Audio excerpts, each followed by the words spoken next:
Rebecca thought she had the perfect life, a wealthy husband, a big house, and now, after 3 long years of prayers, the child they had almost given up on. But just weeks into her pregnancy, she began hearing sounds from under the floorboards. And one night, she would discover the truth about her husband's basement, and it would turn her perfect marriage into a nightmare. Rebecca's mornings had never been brighter.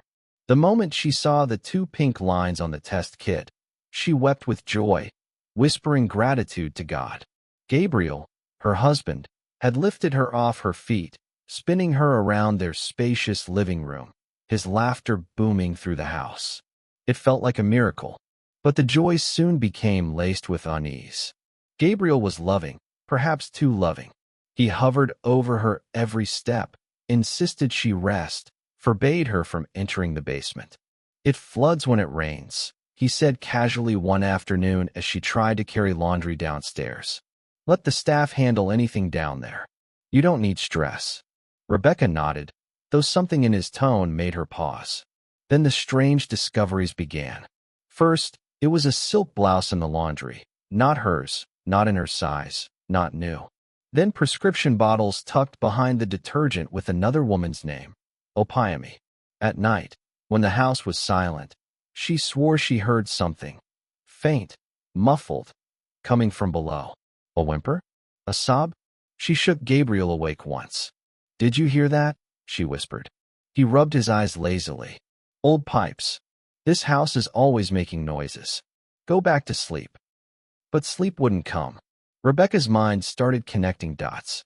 She remembered overhearing a cousin once mention that Gabriel had been married before to a woman named Opiami, who died in a car crash 5 years ago.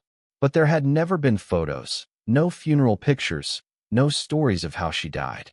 Just a name, quickly brushed aside. Now, with every passing day, every whisper from the basement, every piece of clothing that wasn't hers, Rebecca's heart began to race with dread. What exactly was Gabriel hiding beneath their perfect home? Rebecca couldn't let go of the thought. She found herself pacing the house during the day when Gabriel was at work, her eyes always wandering toward the door that led to the basement. The door was always locked. At first, she respected Gabriel's rules. But one restless afternoon, as rain pattered gently against the windows, she walked over and tried the handle again, locked as always. She crouched down and peered through the keyhole. Darkness. But just as she pulled back, a sound floated up, faint, almost swallowed by the sound of the rain. It was not the creak of pipes, not the hum of machinery. It was a woman's voice, a choked sob, then a muffled word. Rebecca's heart pounded. She backed away from the door, clutching her belly. Who was down there? That night, she could barely eat. Gabriel laughed and teased her, placing food on her plate himself. "You're eating for two, my love," he said warmly. But Rebecca only stared at him, wondering if that same warm smile was the mask of a man hiding something monstrous. 2 days later, an opportunity came. The driver had forgotten his keys, leaving the spare house keys on the kitchen counter. Rebecca's palms grew sweaty as she picked them up, staring at the basement door. She hesitated. If she was wrong, she would be betraying her husband's trust. But if she was right, her hand trembled as she tried one key after another until, with a soft click, the lock turned. Her breath caught in her throat. The door creaked open, revealing the narrow steps leading down into darkness. The air was damp and cold. Rebecca took a step down, then another, one hand gripping the wooden railing. Her heart pounded so loud she feared whoever was below could hear it. At the bottom of the stairs, she froze.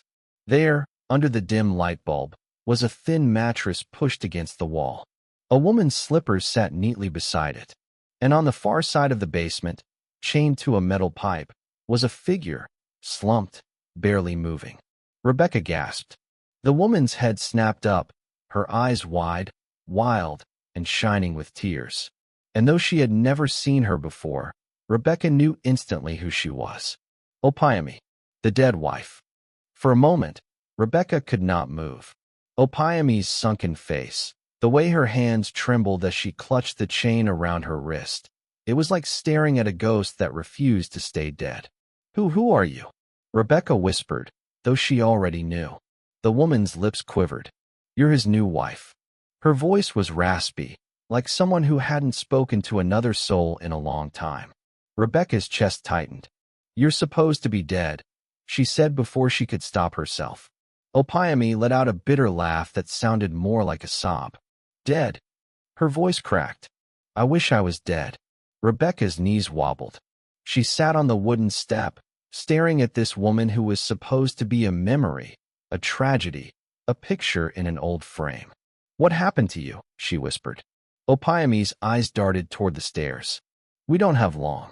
He doesn't like when anyone comes down here. And then, slowly, haltingly, Opayami told her story.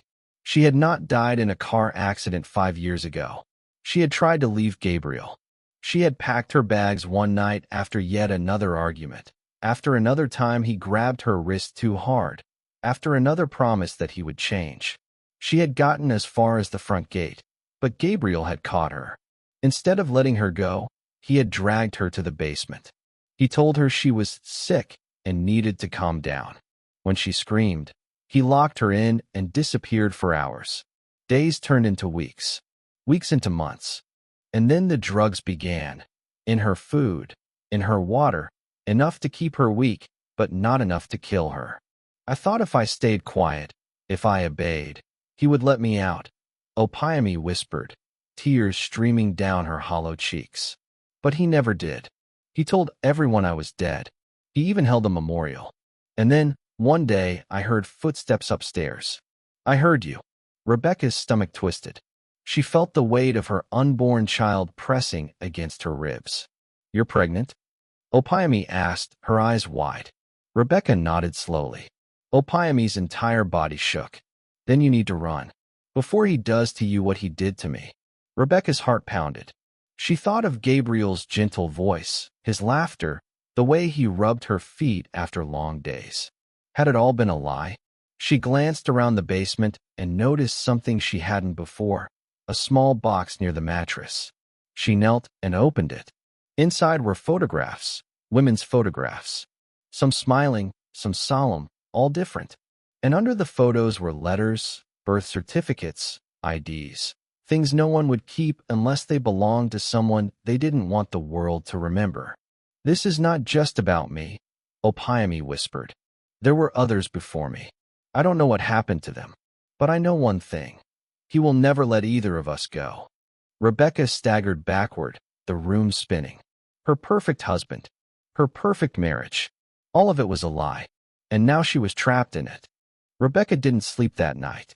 She lay awake in their bedroom, staring at the ceiling, one hand resting on her belly, the other clenching the bedsheet until her nails dug into her palm. Every sound in the house, the tick of the clock, the rustle of wind through the curtains, felt like a threat. By morning, she had made up her mind. She would save Opayami. She would save herself.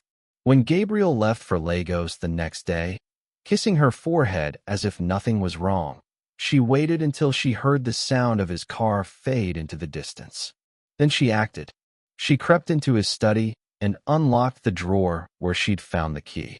This time, she didn't stop at the basement. She searched everything, shelves, boxes, even the safe hidden behind a painting. What she found made her stomach turn. There were passports, women's passports, jewelry that didn't belong to her, dresses she'd never worn. And then, photos. Dozens of photos, each showing different women. Some had fearful eyes, some forced smiles. All were kept like trophies. Her blood ran cold. Gabriel had not just done this to Opayami. There had been others. Heart hammering, she ran to the basement and unlocked the door. Opayami looked up from her corner, her face pale.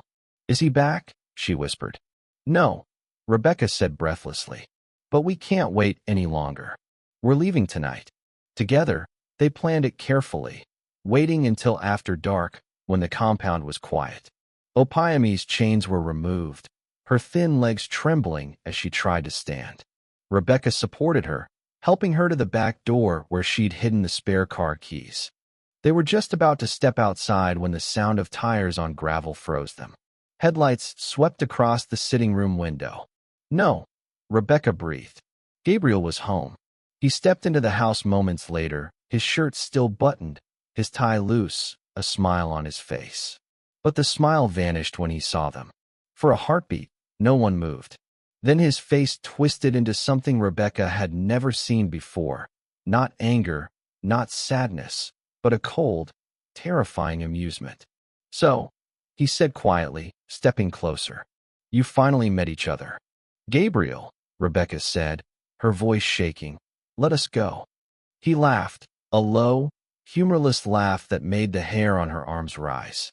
"Go," he said. "No, my darling. You're not going anywhere. I built this life for us. For you. And after you give me my child, you'll join her downstairs where you belong. Both of you." Opiami stepped in front of Rebecca, her thin frame shaking. "You'll have to kill me first." Something snapped. Gabriel lunged forward, grabbing Opiami by the hair. Rebecca screamed, grabbing the first thing she could, a heavy iron bar from the wall, and swung it with all her strength. The sound it made when it connected with Gabriel's head would haunt her forever. He fell to the ground, dazed but still breathing, his hand reaching for her ankle. Rebecca struck again, and again, until he lay still, breathing hard. She dropped the bar and knelt by Opiami, who was bleeding from a cut on her temple. "Come on," Rebecca said, tears streaming down her face. "We have to go." They stumbled out of the house, into the night, towards the car. But Rebecca knew it wasn't over yet. Not until someone believed their story. Not until the world saw what was hidden in that basement. By the time they reached the hospital, Opiami was barely conscious. Doctors rushed her into emergency care while Rebecca, blood still on her hands, begged the nurses to call the police. When the police arrived, Rebecca told them everything. The basement, the years of Opiami's imprisonment, the passports and photos, the attack, the struggle. At first, they were skeptical. But when officers went back to the house and saw the basement, the chains, the mattresses, the evidence of years of captivity, their doubt turned to horror. News spread quickly. Neighbors gathered outside the compound, whispering, staring. By morning, Gabriel's name was everywhere, on Channel's TV, on Twitter, on the lips of every Lagos gossip. The basement husband, they called him. Opiami survived her surgery long enough to give a full statement to the police. She named the other missing women she had heard about, gave details about the nights she'd heard Gabriel talking to himself upstairs, and begged them to protect Rebecca. Then, quietly, she slipped away.